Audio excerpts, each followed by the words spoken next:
आदाब दोस्तों, मैं आपके साथ जफर सिद्दीकी। आप देख रहे हैं नेशन ट्रूथ। दोस्तों, देश भर के अंदर जहां एक तरफ बुलडोजर की कार्रवाई चल रही है, वहीं दूसरी तरफ बुलडोजर सिर्फ अवैध अतिक्रमण पर जो चल रहा है वो तो ठीक है, लेकिन जहां हिंदुत्व की सरकार कहने वाली भाजपा सरकार, अपने आप को हिंदू का ठेकेदार कहने वाली सरकार, और ये कहने वाली सरकार जो ये कहते हैं कि हमने राम मंदिर बनाया, जो राम को लाए हैं हम उनको लाएंगे, इस तरह का जो है भजन गाया जाता है और प्राण प्रतिष्ठा की जाती है अधूरे मंदिर में, जल्दबाजी में। और दूसरा जो वहां पर आयोजन किया जाता है वो होता है जब मंदिर पूरा बनकर तैयार हो गया, शिखर पर भगवा झंडा लहराना। ये काम भी प्रधानमंत्री मोदी करते हैं, लेकिन उसके पीछे की जो तस्वीर है वो कहीं ना कहीं पूरे देश से छुपी हुई है। तस्वीर क्या है, एक एक करके आपको बताऊंगा। तस्वीर है देश की राजधानी दिल्ली में। लंबे समय के बाद भाजपा की सत्ता हाथ लगी है और सत्ता हाथ लगते ही पूरे दिल्ली में चारों तरफ बुलडोजर चल रहा है। और सिर्फ दिल्ली में मकानों पर बुलडोजर नहीं चल रहा है, मंदिर मंदिर मंदिर, हिंदू हिंदू करने वाली सरकार मंदिर तक को नहीं छोड़ रही है। 1400 साल पुराने मंदिर को भी तोड़ने का प्लान कर लिया, और यहां तक के आरएसएस को सिर्फ पार्किंग देने के लिए। अब आप सोचिए, इससे कुछ लोग कहते हैं ना कि सत्ता के अंदर जो लोग बैठे हैं, इनको चलाने वाला जो किंग मेकर है उसका नाम आरएसएस है। आरएसएस को पार्किंग देने के लिए जो है 1400 साल पुराना मंदिर पर बुलडोजर चलाया गया। अब आप साथियों तस्वीरें मैं आपको एक एक करके दिखाऊंगा। सूर्य समाजवादी अपने ट्विटर हैंडल पर लिखते हैं, आरएसएस को पार्किंग देने के लिए 1400 साल पुराना मंदिर तोड़ देना कहां तक उचित है। बनारस में हजारों मंदिर जिनका वर्णन पुराणों में है तोड़ दिया गया। जितने मंदिर बीजेपी ने तोड़े, इतिहास में किसी ने नहीं तोड़े। क्या सच ऐसा ही है साथियों? एक तस्वीर तो मैं आपको दिखाऊंगा जिसका मैं जिक्र कर रहा हूं, यानी कि 1400 साल पुराना मंदिर। पहले आप इस वीडियो को देखिए किस तरीके से लोग वहां पर गुहार लगा रहे हैं कि मंदिर मत तोड़िए। किस तरीके से वहां पर जो है लोग ये कह रहे हैं कि इस वीडियो को ज्यादा से ज्यादा शेयर करें। आप पहले इस वीडियो को देखिए, फिर मैं आपको दूसरा वीडियो भी दिखाऊंगा कि किस तरीके से वहां पर महिलाएं फूट फूट कर रो रही हैं, क्योंकि वहां पर उनकी आस्था जुड़ी हुई है। जिस तरीके से सुप्रीम कोर्ट ने बाबरी मस्जिद और राम मंदिर वाला फैसला आस्था की बुनियाद पर दिया, यानी कि माना था कि वहां पर मस्जिद थी और मस्जिद को 6 दिसंबर 1992 को तोड़ी गई, लेकिन उसके बावजूद भी सुप्रीम कोर्ट ने सब कुछ मानने के बाद भी ये कह दिया कि हम आस्था की बुनियाद पर इस फैसले को दे रहे हैं। लेकिन सुप्रीम कोर्ट जब आस्था की बुनियाद पर फैसला दे सकता है, तो क्या आस्था की बुनियाद पर बुलडोजर नहीं रुक सकता है? बुलडोजर आखिर कैसे नहीं रुक रहा है? बुलडोजर थमने का नाम नहीं ले रहा है। पहले आप 1400 साल पुराने मंदिर की वीडियो देखिए, उसके बाद बताया गया है 1500 साल पुरानी। मैं उसकी पुष्टि नहीं करता कि वाकई 1500 साल पुरानी है, नहीं। पहले 1400 साल पुरानी मंदिर की जो बात कही जा रही है, झंडे वाला मंदिर की, बहुत पुराना मंदिर है, उसकी आप पहले तस्वीर देखिए, उसके बाद मैं आपको जो है दूसरी वीडियो दिखाऊंगा। सभी को जय श्री राम। ये हिंदू टेम्पल है आपका अपना झंडे वाला मंदिर में, और ये आरएसएस की बिल्डिंग है यहाँ पर अपना झंडे वाला मंदिर में। ये मंदिर का इतिहास 1400 साल पुराना है। सन 1947 से हम यहाँ बैठे हैं और यहाँ पे मंदिर की सेवा कर रहे हैं। सभी श्रद्धालु सेवादारों को दिखाइए, सभी श्रद्धालु सेवादार यहाँ पे वेट कर रहे हैं कि किसी तरीके से कि आरएसएस कार्रवाई रुके। सिर्फ और सिर्फ आरएसएस को पार्किंग चाहिए, सिर्फ पार्किंग के चक्कर में इस मंदिर को तोड़ा जाता है। क्या सही है? 1400 साल पुराना मंदिर सिर्फ पार्किंग के लिए तोड़ा जा रहा है। श्री राम मंदिर बना था अयोध्या में, पूरे हिंदुस्तान ने देखा था। मोदी जी की, योगी जी की फोटो हर जगह आई थी, और आज मंदिर टूट रहे। कहाँ है इनकी फोटो? कृपया करके इस वीडियो को फैलाइए, और ताकि ये वीडियो मोदी जी तक और योगी जी तक जरूर पहुंचे। जी हाँ साथियों, देखिए आपने इस वीडियो को। इस वीडियो के अंदर किस तरीके से गुहार लगाई जा रही है कि 1400 साल पुराना मंदिर टूट रहा है। जब सत्ता में सरकार आई थी तो प्रधानमंत्री मोदी योगी के पोस्टर लगाए जा रहे थे, आज कहां है मोदी योगी के पोस्टर? इस तरह की मांग लोग कर रहे हैं। अब दूसरी वीडियो में आपको दिखाऊंगा जिसमें महिलाएं फूट फूट कर रो रही है, और वो आंदोलन जैसी शक्ल बनी हुई है, लेकिन प्रशासन किस तरीके से उनको खदेड़ रहा है। किस तरह की तस्वीर है, किस तरह का दृश्य है कि वहां पर मंदिर के अंदर मूर्तियां रखी गई हैं, लोगों की आस्थाएं जुड़ी हुई है, लोग उनकी पूजा करते हैं। लेकिन सवाल इस बात का नहीं है कि मंदिर टूट रहा है, मस्जिद टूट रहा है। सवाल इस बात का है कि जो लोग हिंदू मुस्लिम के नाम पर राजनीति करते हैं, कहीं ना कहीं उनको ये देखना चाहिए कि ये सरकारें किसी की नहीं है। सरकार कोई भी हो, मैं किसी सरकार का कोई विरोध नहीं करता, किसी का नाम लेकर विरोध नहीं करता, लेकिन सवाल इस बात का है कि जब से कुछ लोग सत्ता में बैठे हैं, जब से सत्ता काबिज हुए हैं, जब से लगातार बुलडोजर चल रहा है, बुलडोजर की कार्रवाई नहीं रुक रही है। मेरे पास साथियों एक नहीं हजारों ऐसी तस्वीरें हैं जिसको शायद मैं दिखाऊं तो एक एक करके स्टोरी कई घंटे की हो जाएगी, लेकिन वो स्टोरी खत्म नहीं हो पाएगी, क्योंकि भाजपा सरकार ने वाकई बनारस के अंदर एक कॉरिडोर बनाने के लिए हजारों जो है प्राचीन मंदिर तोड़े। वो दृश्य देखकर साथियों आपका दिल दहल जाएगा। सोचिए, एक कॉरिडोर बनाने के लिए आप हजारों मंदिर तोड़ रहे हैं। क्या जरूरत पड़ी आपको ऐसा कॉरिडोर बनाने की? सिर्फ नाम का मसला है।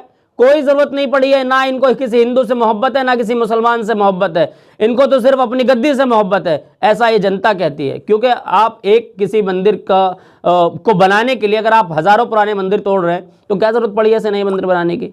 मंदिर कोई महल का नाम नहीं है, मंदिर एक आस्था का नाम है, मस्जिद एक आस्था का नाम है। उस जगह से लोगों की आस्था जुड़ी होती है, उसको किसी महल की जरूरत नहीं होती है। तो जो साथियों 2 तस्वीर मैंने आपको दिखाई है, एक एक करके मैं आपको एक तस्वीर में दिखा चुका हूं, दूसरी तस्वीर आप ये देखिए कि महिलाएं किस तरीके से फूट फूट कर रो रही है। महिलाओं की तस्वीर देखिए, फिर आप बताइएगा कमेंट करके कि क्या शायद दिल्ली में ये सरकार है जो पहली सरकार थी, यानी कि आम आदमी पार्टी की सरकार भी रही है, क्या वहां पर किस तरह का हिंदुओं के साथ व्यवहार हुआ और अब कैसा व्यवहार हो रहा है जिन्होंने हिंदू का चश्मा दिखाकर लोगों से वोट मांगे थे। चलिए आप इस वीडियो को भी देखिए। कोई बात नहीं, हमारे गुरु महाराज जी का मंदिर है, कोई बात नहीं। बहुत बड़ी भगदड़ मच चुकी है यहाँ पर। आप देखिए श्रद्धालुओं को हटाने की कोशिश की जा रही है, आप बैरिकेडिंग तोड़ी जा रही है। इसके साथ अगर ऐसे कुछ भी नाजायज होता है, हम यहाँ से जाने वाले नहीं है। राम राम हरे हरे, हरे राम राम हरे हरे। हमारी मोदी जी से रिक्वेस्ट है कि हिंदू धर्म को बचाएं। ये तो हिंदू धर्म को उखाड़ रहे हैं, हिंदू कहाँ जाएंगे।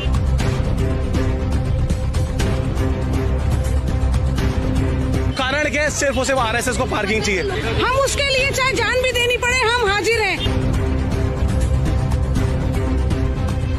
क्यों तोड़ने की इसको कोशिश की जा रही है? हमारे घर थे, हमने अपनी मर्जी से बाबा जी को दिए हैं। मोदी जी आप इसको रोकिए और ये तोड़ फोड़ बंद करवा दी। जी हाँ साथियों, देखा आपने कि किस तरीके से महिलाएं फूट फूट कर रो रही है। महिलाओं की आंखें भरी हुई है, भावुक है महिलाएं, और ये कह रही है कि हमारा मंदिर ना तोड़ो, हमारे मंदिर को छोड़ दो। इस तरह की तस्वीर दिल्ली की, यानी कि देश की राजधानी दिल्ली से निकल कर आ रही है। और मेरे पास हजारों, जो मैं आप तस्वीरें की बात कर रहा था साथियों, लेकर दिल्ली से बिहार तक, यानी कि सड़क से लेकर संसद तक बुलडोजर रुक नहीं रहा है। जब से सत्ता में आए हैं बिहार में इस बार लगातार बुलडोजर चल रहा है। कई जिलों की तस्वीरें हम तक आई है, कई जिलों में लगातार बुलडोजर की कार्रवाई चल रही है। महिलाएं ये कह रही है कि हमने तो भाजपा के लिए प्रचार किया था और तेजस्वी भैया ने सही कहा था। तेजस्वी भैया ने कहा था कि 10,000 रुपए लेकर जो है वोट में मत भी किए, हमने गलती कर दी, अगर हम इनको वोट नहीं करते तो आज हमारा यह हाल ना होता। ये महिलाएं कह रही है, सोचिए। वहीं मैं आपको एक तस्वीर और दिखलाऊंगा। एक तस्वीर है योगी आदित्यनाथ की। योगी आदित्यनाथ एक मंच से भाषण दे रहे हैं और भाषण देते देते वो ये कह रहे हैं कि हम जब से सत्ता में आए हैं, मजबूत हाथों में है सब कुछ, और हम जो है अगर किसी का कहीं हमारी जरूरत पड़ती है किसी प्रोजेक्ट में किसी की जमीन लेने की, तो उस प्रोजेक्ट में हम उसकी जमीन लेते हैं, लेकिन उसको उचित उसका जो है मुआवजा देते हैं। मतलब किसी को बसाया जाता है पहले, उसके बाद उसके घर को तोड़ा जाता है अगर कहीं पे कोई अवैध अतिक्रमण इस तरह का मामला होता है। वो वीडियो भी आप देख लीजिए, योगी आदित्यनाथ बोल रहे हैं। परिणाम है उत्तर प्रदेश आज कानून व्यवस्था और सुरक्षा की दृष्टि से देश के अंदर एक मॉडल स्टेट के रूप में अपने आप को स्थापित करने में सफल हुआ। सुरक्षा का माहौल कैसे होना चाहिए, लोग उत्तर प्रदेश का आज उदाहरण देते हैं। अपराधियों और माफियाओं के खिलाफ कार्रवाई कैसे होनी चाहिए, आज उदाहरण उत्तर प्रदेश का लोग देते हैं। सुरक्षा का बेहतर वातावरण हुआ, अन्नदाता किसानों के साथ सीधे संवाद हुआ, जमीन का उन्हें अच्छा मुआवजा देना प्रारंभ हुआ और किसी भी अन्नदाता किसान के साथ अन्याय नहीं होना चाहिए, उससे बात की जानी चाहिए। किसी भी गरीब को जाड़ा नहीं जाना चाहिए, जो सरकार का लक्ष्य है। और अगर किसी विकास की योजना को किसी गरीब की भूमि की आवश्यकता है ही, उससे अच्छा मुआवजा भी देना चाहिए, उसके लिए आवास की सुविधा भी उपलब्ध करवाई जानी चाहिए। यह संकल्प जब आज प्रारंभ हुआ, आज देश का बेहतरीन इंफ्रास्ट्रक्चर देने में उत्तर प्रदेश भी सफल हुआ। जी हाँ साथियों, देखिए आपने इस वीडियो को कि किस तरीके से योगी आदित्यनाथ अपनी जो है तारीफों के पुल बांध रहे हैं। अब एक वीडियो और दिखाऊंगा मैं आपको। एक वीडियो और है जो भाजपा का एक मंच सजा हुआ है, कोई कार्यक्रम चल रहा है, उस कार्यक्रम में भाजपा के अध्यक्ष जेपी नड्डा जी भाषण कर रहे हैं। उसी भाषण के दौरान जो लोग उनको सिक्योरिटी प्रदान करते हैं, जो लोग उनको सुरक्षा में दिए जाते हैं, सुरक्षा गार्ड एक अचानक बेहोश हो गया मंच के सामने। ऐसा नहीं हो सकता कि जेपी नड्डा की उस पर नजर नहीं पड़ी हुई, लेकिन जेपी नड्डा अपने भाषण से गुरेज नहीं कर रहे हैं, ना ही उन्होंने अपना भाषण बंद किया। कुछ लोग तो ये कहते हैं कि हमारे कानों में आवाज आती है, तो अभी अजान हो रही है, अभी भाषण को रोक दो। लेकिन जेपी नड्डा की सुरक्षा के गार्ड जब बेहोश हो जाए, जमीन पर गिर जाए, तब भी उनका भाषण नहीं रुकता है, वो लगातार अपने भाषण कर रहे होते हैं। और सिर्फ जेपी नड्डा ही नहीं, उनके जितने मंत्री संतरी जो बराबर में बैठे होते हैं उन सब के सामने वो गार्ड जमीन पर गिरता है। लेकिन किसी की मजाल है कि कोई उठ के उस गार्ड को देख ले कि जिंदा भी है, हो चुका काम। लेकिन साथियों, मैं समझता हूं कि ये कोई इंसानियत नहीं है, इंसानियत के खिलाफ है। और जेपी नड्डा की उस तस्वीर को, उस प्रोग्राम की वो दृश्य भी आपको दिखलाऊंगा। चलिए पहले आप इस वीडियो को भी देख लीजिए, शायद आपको ये लगे कि मैं ऐसे ही बता रहा हूँ। मैं एक एक करके आपको वीडियो दिखला रहा हूँ ताकि आपको ये पता चले कि वाकई देश में चल क्या रहा है। मंदिर तोड़ा जा रहा है, सुरक्षाकर्मी जिसकी सुरक्षा में हो उसका सुरक्षा गार्ड बेहोश हो जाए, उसकी जबान तक खामोश नहीं हो रही है। चलिए इस वीडियो को भी देखिए। जा रहे हैं और उस यात्रा के आप अभिन्न अंग बन रहे हैं, इसके लिए आपको बहुत बहुत बधाई। आप सदा याद रखना कि आप इतिहास के पाठ में दर्ज हुए हो। इन्हीं शब्दों के साथ मैं पुनः हमारे आयोजकों को, मनसुख भाई को, उनकी टीम को बहुत बहुत बधाई देता हूं और साथ में आप सब लोगों को इस यात्रा को आगे बढ़ाने के लिए अपनी शुभकामनाएं देता हूं। बहुत बहुत धन्यवाद। जी हाँ साथियों, देखिए आपने वीडियो में किस तरीके से जेपी नड्डा लगातार भाषण दे रहे हैं, लेकिन वो सुरक्षा गार्ड बेहोश हो गए। कुछ देर बाद कुछ दूसरे सुरक्षा गार्ड आए, उन्होंने उसको उठाया। तो क्या यही इंसानियत है?